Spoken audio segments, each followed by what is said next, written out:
Sud Radio. Sud Radio. Parlons vrai. Parlons vrai. Sud Radio. Parlons vrai. Attention, voici le programme du Circus Casino Festival. Spectacle, jeux et cadeaux chaque jour. Et surtout, 100 000 € de lot à gagner. Du 29 avril au 15 mai, entrez dans l'arène du Casino Circus de Barbotan et vivez l'expérience Circus. Plus d'infos sur circusfestival.fr. Règlement du jeu sur place. Jouer avec excès comporte des risques. Appelez le 09 74 75 13 13. Appel non surtaxé. Chez Stocomanie, on se bat vraiment tous les jours pour vous proposer des grandes marques à prix cassé. Et là, ils font moins les malins les prix. Chez Stocomanie, les marques Lévis, Sundis, Diesel, Dim, Esprit, Petit Bateau sont à prix déstocké jusqu'à moins 50%. Des marques, Des prix. dans la limite des stocks disponibles, détail de l'offre en magasin. Jusqu'à demain chez Auchan, votre pouvoir d'achat est à l'honneur. Grâce à votre carte Waouh Auchan, des 15 € d'achat dans les rayons hygiène et beauté, recevez un bon de réduction de 5 € à valoir sur vos prochaines courses. Avec une offre pareille, devenir un prix de beauté n'a jamais été aussi accessible. Auchan, avec plaisir.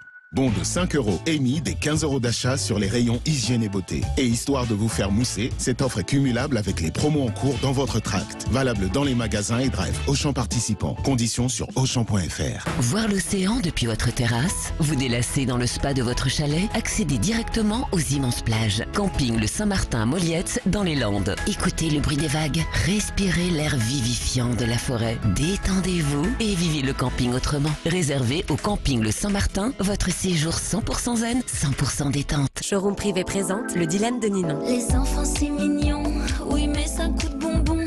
On veut tout ce qui soit beau, qui mange bien, qui mange bio. Leur acheter ce qu'il y a de mieux, mais sans se ruiner, c'est encore mieux. Jusqu'au 9 mai, célébrez l'art de vivre à la française avec les French Days. Avec en ce moment une remise de 10 € sur votre prochain achat sur showroomprivé.com. et toujours jusqu'à moins 70% sur les grandes marques. French Days, jour français. Pour toute commande supérieure à 70 € hors frais de port dans une vente privée éligible jusqu'au 8 mai. Conditions sur showroomprivé.com. Si on allait à PortAventura World, vous voudriez aller où? À l'hôtel de l'Ouest où on a dormi, Ou là où j'ai aidé Grover à trouver son cookie? ou là où on est monté sur un dragon. Ou là on a vu un spectacle incroyable? PortAventura World.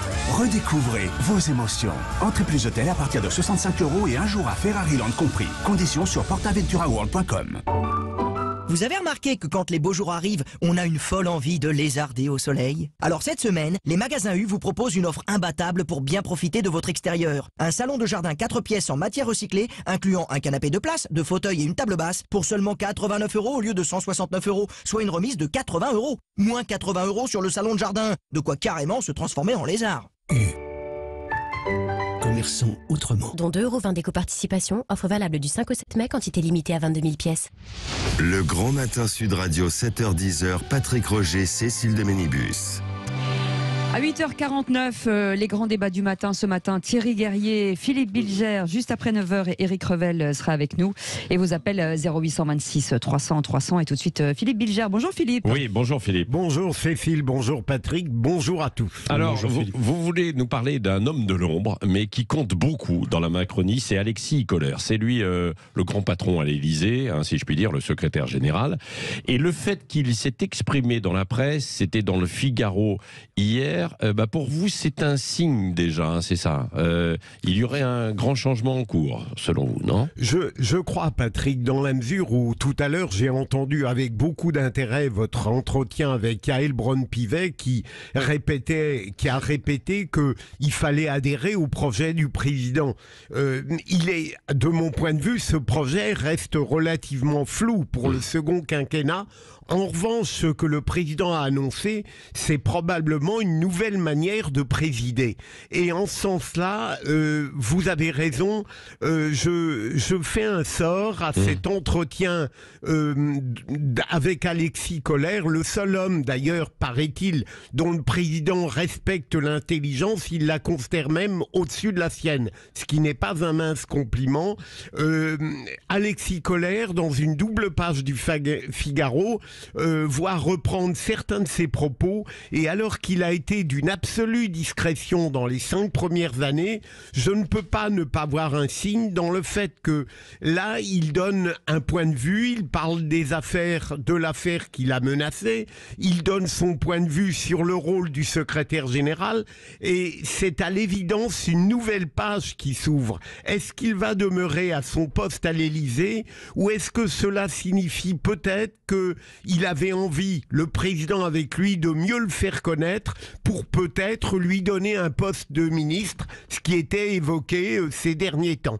Donc à l'évidence, ça n'est pas neutre qu'Alexis Kohler, qui est l'alter ego du président, pour une première fois, vienne dans le Figaro parler de lui et de sa vision de la réalité présidentielle. Oui. Philippe Bilger, réaction avec vous, Thierry Guerrier. Est-ce que ça veut dire que, pour décrypter ça, que Emmanuel Macron voudrait le pousser Premier ministre ? Je trouve très pertinente l'analyse de Philippe Bilger, et on peut même considérer... Philippe Bilger, pardon. Bilger, c'est à l'alsacienne. C'est encore mieux, Patrick. Ah bon, bah oui, c'est ça. Ce qui est respectable. Je trouve le pire, c'est Bilger. Hein. Ça, c'est horrible.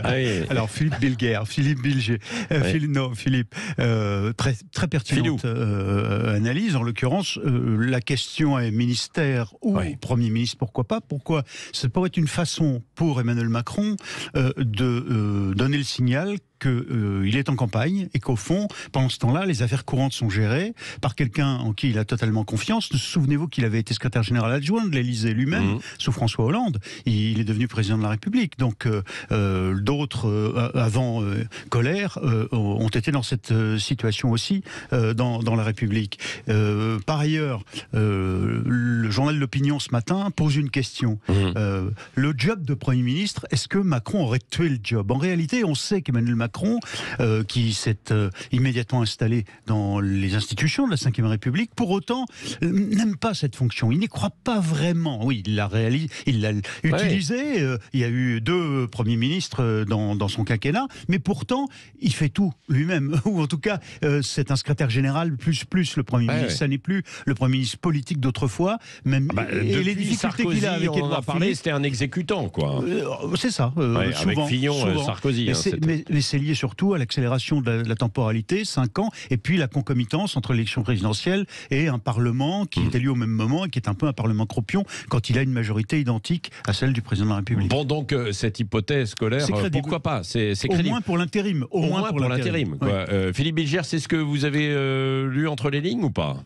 Oui, parce que évidemment Thierry a raison. Un des soucis du président, c'est évidemment le fait que il pourrait nommer quelqu'un jusqu'aux législatives, et on sait que Jean Castex apparemment n'a pas souhaité être reconduit pour ça, et qu'ensuite, au regard des résultats des législatives, il devra peut-être nommer un autre Premier ministre. Mais je croirais plus volontiers, mais je ne suis pas dans les secrets des dieux macroniens, que Alexis Kohler pourrait peut-être retrouver un poste à l'économie plus que comme Premier ministre, me semble-t-il. Mais avec Emmanuel Macron, on est conduit à faire des supputations qui n'engagent que soi, dans la mesure où il demeure d'un secret absolu dans l'élaboration de ses desseins. Oui, encore un mot.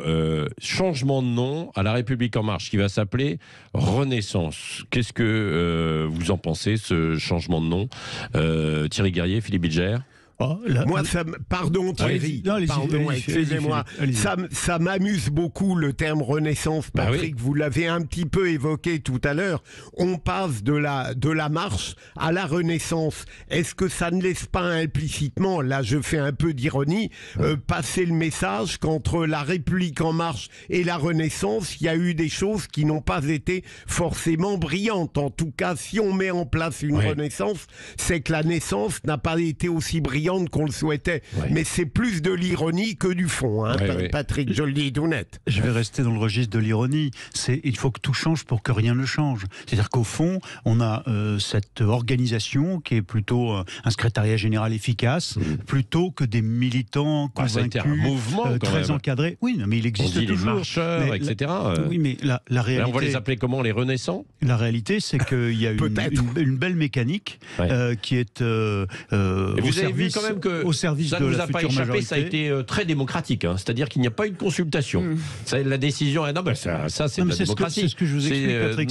C'est de la démocratie. Hein, il n'y a pas eu de consultation. Boum, il y a eu un changement de nom imposé. Quoi. Donc, je pense que vous, c'est l'ironie plus. Hein. Non, mais vous avez raison. C'est-à-dire que c'est une boîte, un dispositif technique au service du président de la République et de son éventuelle majorité, pas davantage. Certains disent que ça n'est pas faire table rase, mais c'est être innovant, donc on reste dans le en même temps.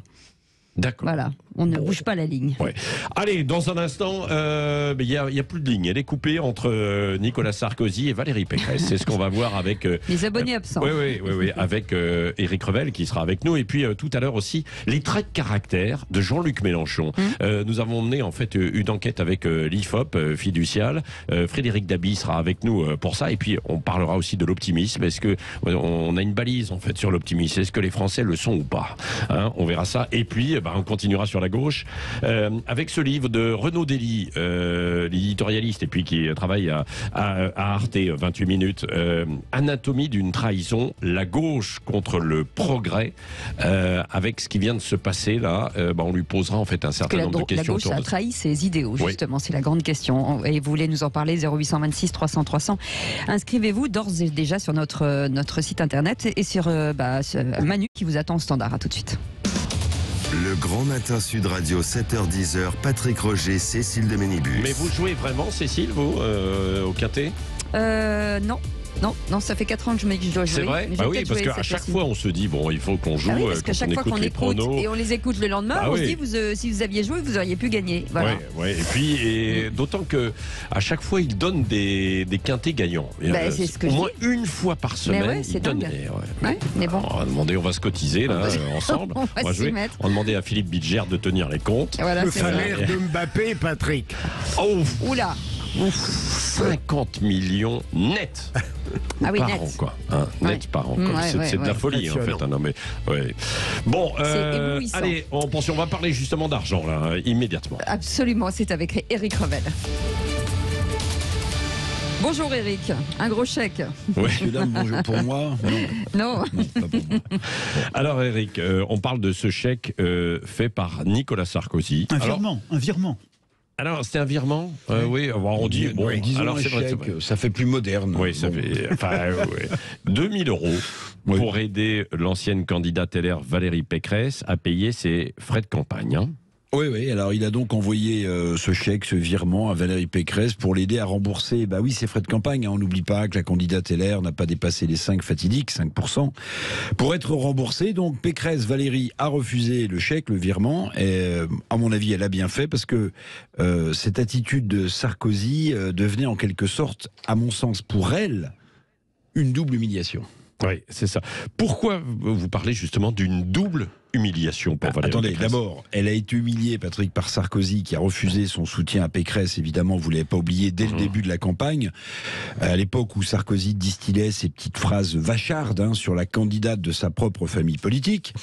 Puis, humiliation aussi de lui faire, un chèque, un virement en forme d'obole pour ses faux frais. Vous savez, comme on dit, tiens, voilà, pour tes faux frais. Sarkozy, il aurait très bien pu, franchement, au premier tour, soutenir Pécresse, ce qui lui aurait évité d'être sous les 5%, tout d'ailleurs en appelant à voter Macron au second tour pour barrer la route à Marine Le Pen. Bon, il y avait une certaine cohérence et surtout, Valérie Pécresse n'aurait pas mordu la poussière. Bon, Sarkozy a fait un autre choix, trahir de nouveau son camp en soutenant Macron. Je dis trahir de nouveau son camp parce qu'évidemment les Chiraciens n'ont jamais oublié, croyez-moi, qu'à l'époque, Nicolas Sarkozy avait appelé à voter Balladur contre Jacques Chirac, alors que c'était Jacques Chirac qui avait fait débuter la carrière politique de Nicolas Sarkozy. Ça, c'est vrai. Bon, mais Nicolas Sarkozy n'a pas fait de cadeau non plus à Valérie Pécresse pendant cette campagne. Oui, Valérie Pécresse. Que la candidate LR a été très sympa avec l'ancien chef de l'État, non? Oui, vous avez raison. Valérie Pécresse n'a pas été tendre avec Sarkozy durant cette campagne. Elle a préféré justement citer Chirac plutôt que Sarkozy, alors que c'est bien Sarkozy, pour le coup, qui avait fait de Pécresse une ministre, tremplin pour sa carrière, jusqu'à devenir présidente de la région Île-de-France. Bon, ok. Mais, la politique, elle est ponctuée de ces coups de pied de l'âne, de ces trahisons, de ces crocs en jambes. qui font aussi partie d'un parcours politique. Et puis surtout, n'oubliez jamais, l'ego personnel en politique fait parfois office, hélas, de conviction. Et au nom de l'ego, on est capable de tout faire. Alors Pécresse avait quand même bien ressorti le Karcher, vous en souvenez, hein, pour faire un clin d'œil à Sarkozy, pour faire briller l'ego de Nicolas Sarkozy. Mais bon, trop tard le coup du Karcher, et surtout sans conviction de la part de Valérie Pécresse. Alors à y regarder de plus près, Sarkozy, le rabatteur de députés LR pour Emmanuel Macron, Sarkozy traître à sa famille politique, Sarkozy et l'humiliation du chèque à Pécresse, finalement, écoutez, je vais vous le dire, il rend service à la droite républicaine et au LR. Parce que Nicolas Sarkozy à ces LR, leur permet de couper définitivement le cordon ombilical, de tourner la page du sarkozysme, et ça, finalement, grâce à Sarkozy, sans peur et sans regret.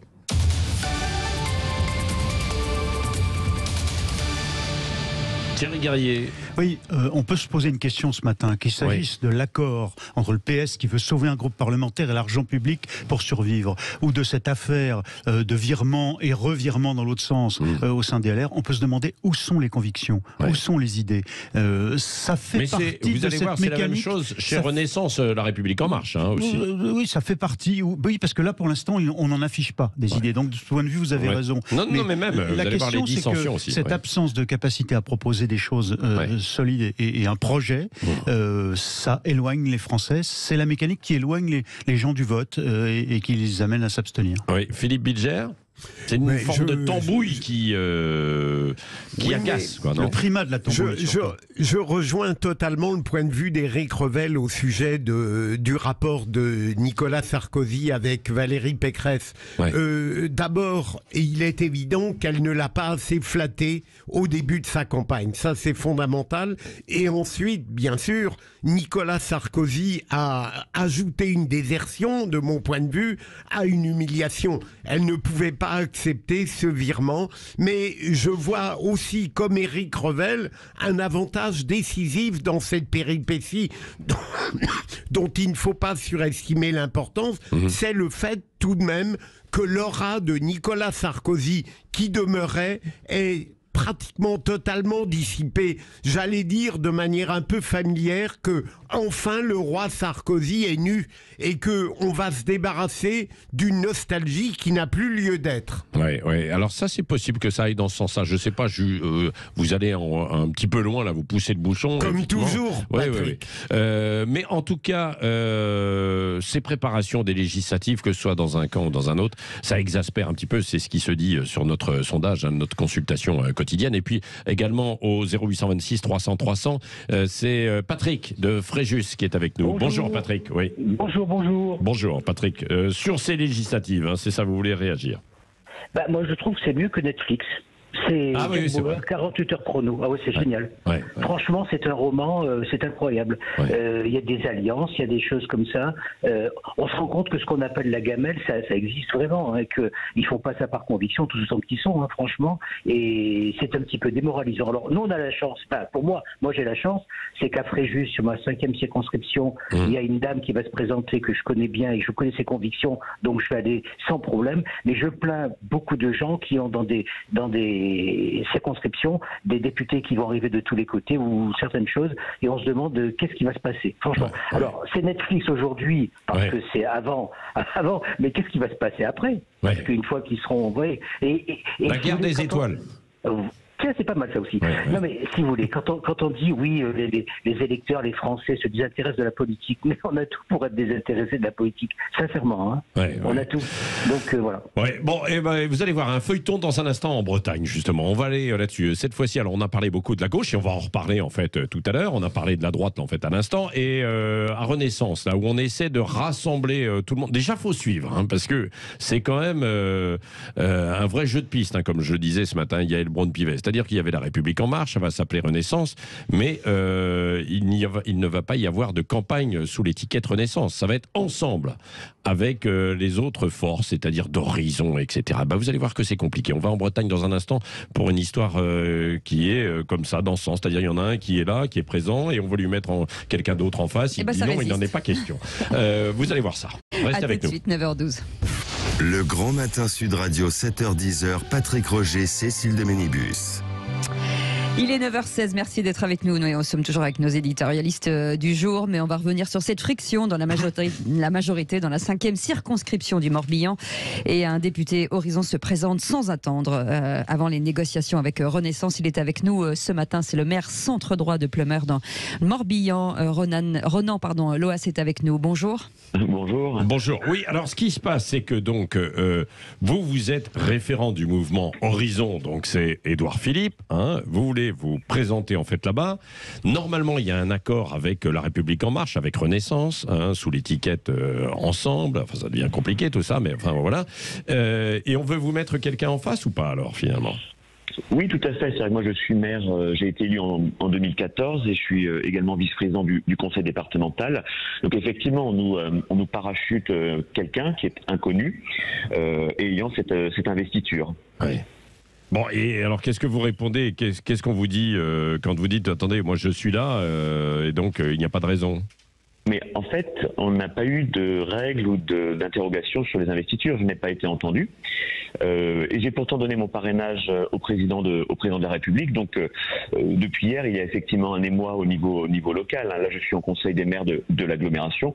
Personne ne comprend, après tous les discours sur le rôle des élus locaux, qu'on parachute quelqu'un d'inconnu au bataillon. Oui. Alors pourquoi on parachute quelqu'un alors sur place? Parce que c'est une candidate de Territoire de Progrès. Territoire de Progrès, c'est l'aile gauche de la Macronie. Oui, alors, elle a pris sa carte au mois de décembre dernier, en vue des investitures, et c'est une candidate qui, pour l'anecdote, avait voulu être sur ma liste aux élections municipales et que je n'avais pas prise pour différentes raisons, et à l'époque déjà, les mêmes l'avaient parachutée sur la ville de Lorient. Liste soutenue déjà à l'époque par le député sortant et certains Parisiens, mais contre l'avis des militants En Marche, cette liste avait terminé 4e, à 12%. Oui, c'est ça. Alors, si elle est vraiment proposée et imposée, parachutée, comme vous le dites, est-ce que vous allez maintenir votre candidature quand même? J'avais jamais conditionné ma candidature au fait d'avoir une investiture. Oui. Déjà parce que j'ai le soutien de tous les élus locaux. La fronde est grande. J'ai des maires de tout le département et bien plus largement qui m'appellent, ne comprenant pas cette décision. Et l'autre élément, c'est que j'ai une sensibilité de centre droit à faire vivre. Et on ne peut pas laisser le choix aux électeurs entre quelqu'un qui ne serait finalement qu'une godillot et des extrêmes qui seraient contre tout. Je pense qu'il reste une voie de raison et je souhaite et je la représenterai. Ouais, bon, ambiance, dites-moi. Et vous avez eu des contacts avec elle et puis avec les référents de La République En Marche ou pas, pour essayer de trouver un terrain d'entente? Alors au niveau local, ils me soutiennent tous. Oui. D'ailleurs, ils sont dans mon équipe. Mais pas municipale. Au niveau parisien. Voilà, et quand je dis au niveau parisien, je tairai le nombre d'appels que j'ai venant même de certains ministres ne comprenant pas ces décisions, ou au sein même de la direction de La République En Marche. Il y a vraiment, comment dire, une forme de népotisme très vertical sur cette décision. Ouais. Voilà. Ils vous appellent pour vous dire quoi? Qu'il y a une vraie incompréhension sur ces décisions. J'ai été un fidèle soutien. J'ai été écouté plusieurs fois par le président de la République sur les déconfinements, sur différents sujets, que ce soit même la crise des gilets jaunes. Donc il y a une incompréhension qu'on sacrifie finalement des fidèles, même si j'ai toujours gardé une forme de liberté de parole. Moi je dois tout à mes électeurs. Donc en fait, il y a une véritable incompréhension sur ce parachutage. Oui, alors comment vous l'interprétez pour terminer, Ronan Loas, quand même? Je crois, je ne parlerai que de la circonscription parce qu'il faut éviter, je crois, et en plus il y a tellement de cas différents. Clairement, il y a une méfiance vis-à-vis des élus locaux. On nous voit finalement comme des petits potentats locaux, etc. Oui, c'est ça. On se dit, là, faut pas lui donner trop de pouvoir. Voilà. Ça. Et il y a une forme de liberté de parole qui est utile, mais qui finalement ne doit pas non plus trop s'exprimer. Ouais. Et pourtant, on peut être totalement loyal en ayant une liberté. Quand on est élu local, on sait faire vivre une diversité dans l'expression de ses élus.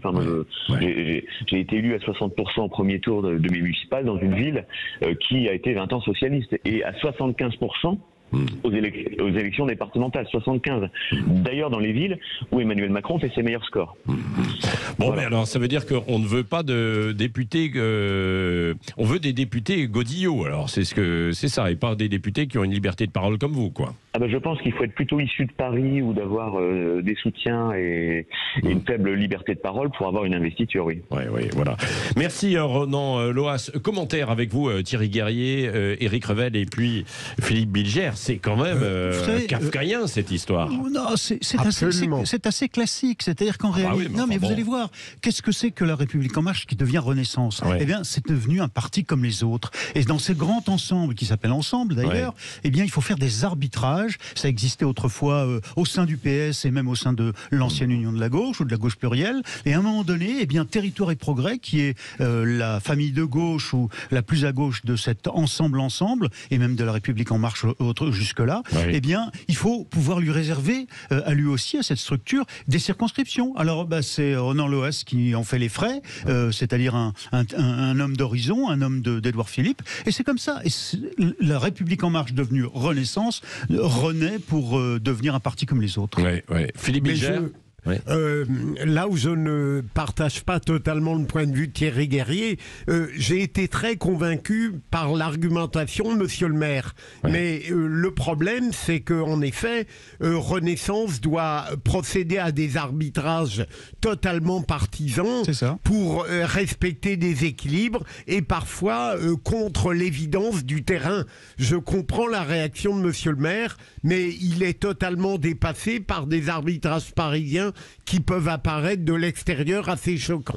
Allez, on va continuer dans un instant sur ces arbitrages et tout, vient de Paris ou pas, Éric Revel, Thierry Guerrier, Philippe Bilger et vous, évidemment, au 0826 300 300. A tout de suite, il est 9h22.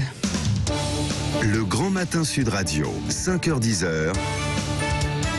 Patrick Roger, Cécile de Ménibus. À tous ceux qui se tiennent fièrement devant le barbecue, les mains posées sur les hanches. À ceux qui disent non, t'inquiète, je gère. Parce que le barbecue, c'est avant tout une affaire d'honneur. Et à ceux qui ne tremblent pas lorsqu'il s'agit d'allumer le feu avec la dernière allumette. En ce moment, Intermarché propose le kilo de chipolata nature ou aux herbes ou merguez à seulement 6,49 €. Et c'est seulement jusqu'à dimanche. Intermarché. Tous unis contre la vie chère. Chipolata origine France, merguez transformée en France. Modalité sur intermarché.com. Pour votre santé, évitez de grignoter. Jiffy, c'est tous les jours des bons prix. Avec en ce moment, moins 50% sur tout le jardin et le mobilier extérieur. Oui, moins 50%, même sur les barbecues, tonnelles et transat. Jiffy, c'est vraiment des bons prix. Rendez-vous en magasin et sur jiffy.fr. Jiffy des idées de génie. Réservé aux clients VIP jusqu'au 8 mai, valable sur article repéré, remise de 50% en bon d'achat, valable du 30 mai au 4 juin, voir conditions sur jiffy.fr. Pardonnez-moi, je vous coupe peut-être, je sais pas si vous aviez fini, mais c'est parce que j'espère que Thierry Henry est vraiment en train d'écouter la radio là. Voilà, je voudrais lui rendre un petit hommage. Thierry Henry, ce week-end, c'est la 36e journée de Ligue 1 Uber Eats sur Prime Video avec Lille Monaco. Et il y a 25 ans, mon Thierry, en 97, tu marquais lors de cette même 36e journée. Et cette année-là, mon Titi, tu étais champion avec Monaco pour l'éternité. Waouh! Et vous tous qui m'écoutez, dites-vous que dans 25 ans, on parlera probablement encore du prochain match de Ligue 1 Uber Eats que vous allez regarder en direct sur Prime Video. Bisous l'artiste. Sud Radio Médoc 103.2. Sud Radio. À la Massif, la parole de nos sociétaires sera toujours notre meilleure publicité. David, sociétaire à la Massif. Pour moi, ça roule d'être à la Massif. J'ai affaire à des gens qui tiennent la route, quoi. Pour un assureur auto, on n'aurait pas dit mieux, David. Grâce à nos solutions auto, profitez d'offres et de services compétitifs pour assurer votre voiture ou acquérir un nouveau véhicule.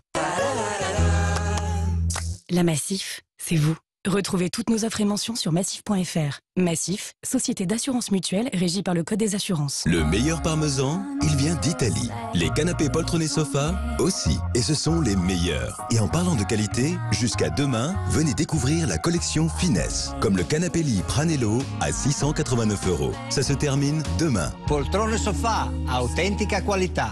Et voilà. Qualité authentique, vérifiez conditions en magasin. Grand frais. Ouais, mon Pedro, mon Pedrito. Bravo pour ton mariage, hein, c'est génial. Le seul souci, c'est la date. Ce week-end-là, je peux pas, j'ai grand frais. Ils ont des tomates françaises de ouf, genre 15 variétés au moins, enfin tu vois le truc. Toi, tu peux pas décaler, j'imagine. Chez Grand Frais, 300 fruits et légumes ultra frais vous attendent chaque jour. Et jusqu'à samedi, la tomate cerise française est à seulement 3,99 € le kilo. Régalez-vous, faites vos courses. Grand Frais, le meilleur marché. Catégorie 1, Origine France. Magasin participant sur grandfrais.com. Le Grand Matin Sud Radio, 7h-10h, Patrick Roger, Cécile de Ménibus. Il est 9h25, la suite des grands débats ce matin avec nous, toujours Philippe Bilger, nous sommes toujours avec Thierry Guerrier, avec Éric Revel, vient d'arriver Frédéric Dabi. Bonjour Frédéric. Beaucoup de nos auditeurs parlent de ces législatives comme un feuilleton. C'est presque ça, c'est presque un feuilleton. Non mais c'était Netflix quotidien. Que disait en fait tout à l'heure. Mais ça vous choque pas là ces histoires quand même de parachutage? Ça fait des années que ça dure et ça continue. Patrick, vous avez entendu Ronan Loas en fait tout à l'heure, moi je suis un élu local, je fais mon boulot depuis des années, je suis soutenu par tous les élus et on m'envoie quelqu'un qui évidemment ça illustre pour moi, mais alors de manière implacable, ce qu'est la politique en réalité. D'abord, il y a de neuf que ce qu'on a oublié, pardonnez-moi, mais les parachutages, il y en a toujours eu. Je vais vous en citer un, très célèbre, qui a mal tourné d'ailleurs, c'est celui de Claude Guéant, à l'époque numéro 2 de la sarkozysme, qui arrive dans une circonscription de centre droit à Boulogne, dont le tenant est Pierre-Christophe Baguet, le maire de Boulogne. Et il est parachuté, Claude Guéant, au prétexte qu'il avait habité un petit peu à Boulogne, et il se prend une raclée. Et puis, ça illustre quoi, ce parachutage en Bretagne? Au-delà du fait que ça a toujours existé, encore une fois, je ne justifie pas, je constate, c'est que ça illustre les dissensions absolument incroyables qu'il y a au cœur de Renaissance Ensemble, La République En Marche, entre les macroniens macronistes et Horizon d'Édouard Philippe. On dit que les petits mots qui fusent de Macron sur Édouard Philippe sont terribles. Donc en fait, ce parachutage, il illustre ce qui a toujours existé en politique.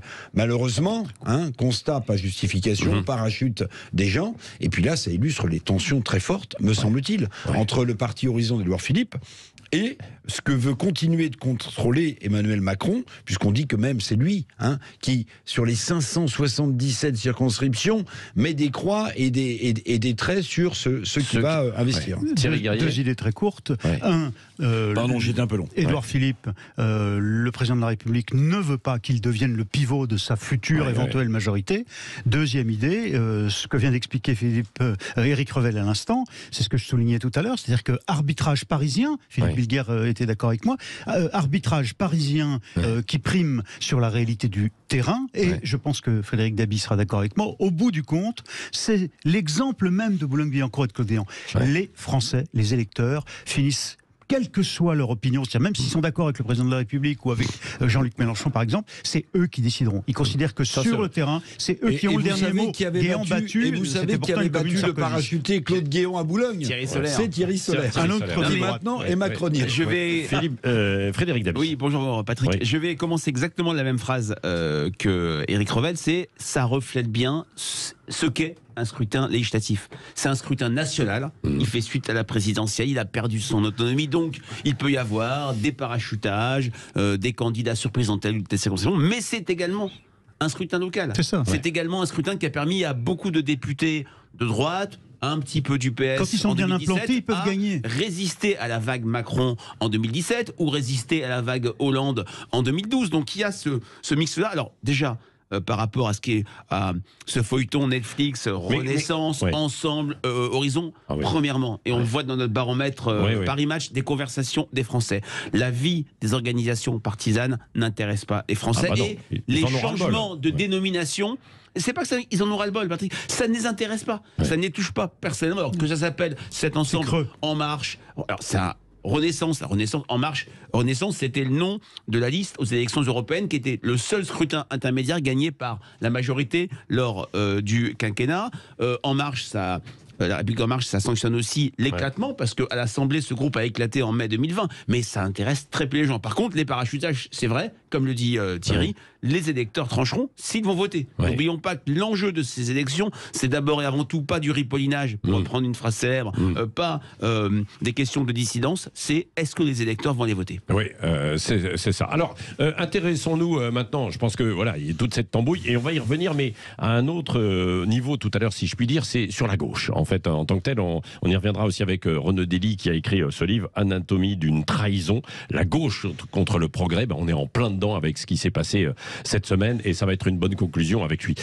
Sur notre baromètre, notre balise, où on pose des questions chaque semaine avec vous, Frédéric Dabi et l'IFOP, sur le degré d'optimisme face à l'avenir. Où en sont les Français en fait, extrêmement parlant, ce baromètre. Alors, c'est une question qu'on n'a pas inventée pour cette semaine. On la pose depuis 1995. L'optimisme pour l'avenir, c'est pour soi et pour ses enfants. Donc, c'est un optimisme de projection. Oui, c'est ça. L'optimisme n'est que de 34%.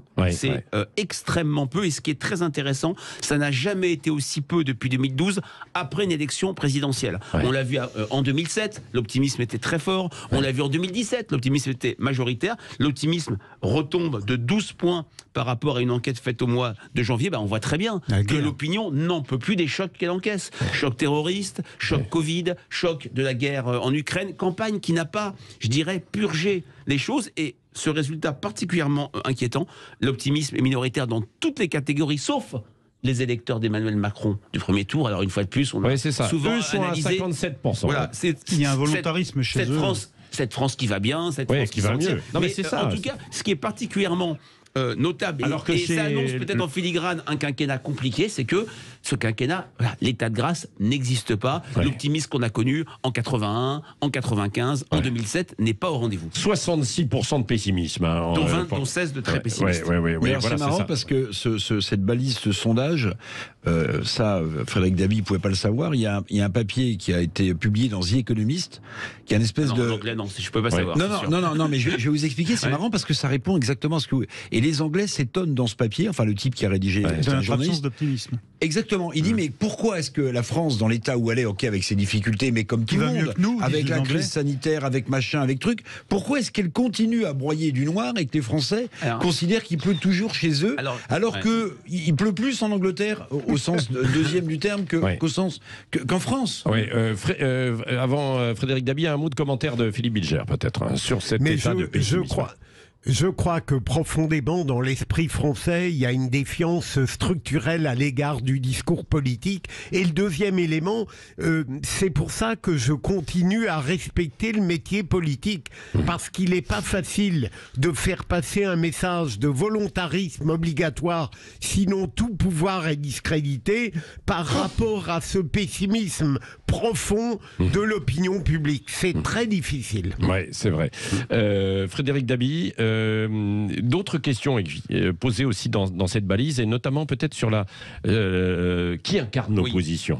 C'est intéressant parce incarne l'opposition aujourd'hui face à Emmanuel Macron, à votre avis? Vous avez remarqué, c'est une question qu'on pose dans le baromètre Paris Match Sud Radio. C'est intéressant de voir les conséquences de l'élection présidentielle. On voit que les partis historiques de gouvernement n'incarnent pas l'opposition. 6% seulement pour le PS, 10% pour les Républicains. Et c'est clairement les forces extrêmes, les forces tribuniciennes. Premièrement, le Rassemblement national, 38%.